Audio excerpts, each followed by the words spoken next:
Let's talk about the balance sheet. The balance sheet provides financial information in three large categories: assets, liabilities, and equity. It is called a balance sheet because the total sum of assets must be equal to the sum of liabilities plus equity.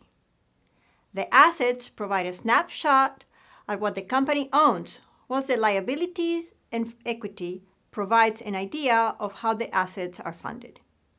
It is customary to represent the balance sheet in two columns: assets to the left, liabilities on the upper right column, and equity on the lower right column.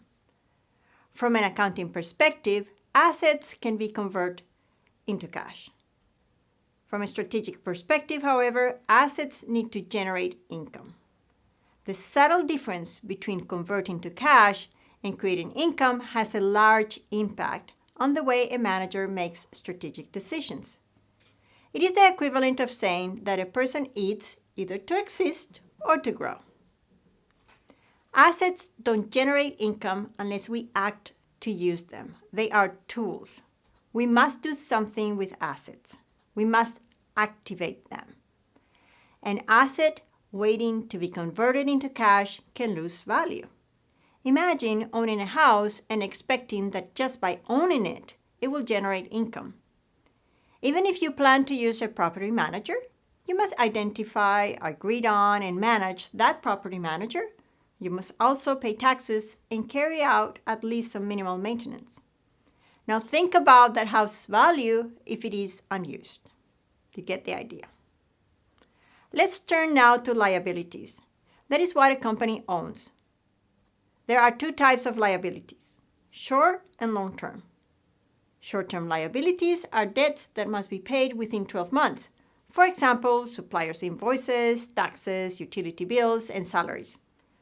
Long-term debts have to be paid in a period longer than 12 months. For example, loans and special credit conditions from suppliers. The last part of the balance sheet is equity, which refers to the value of the ownership of the firm. At the launch of a firm, the founders allocate a specific amount of money and transfer it to the firm for its day-to-day operations and investments. Equity can increase or decrease as a result of operations and is calculated in retained earnings that we spoke about before. Owners can also raise capital. Initially, most companies lose value, trying to understand how to function in the marketplace. Therefore, the value of equity decreases. Gradually, managers improve the firm's processes, select the offers that are more appealing to the market, and form a team that adapts to circumstances. The company becomes profitable or more profitable, and part of these profits is added to the equity as retained earnings, increasing the value of the firm.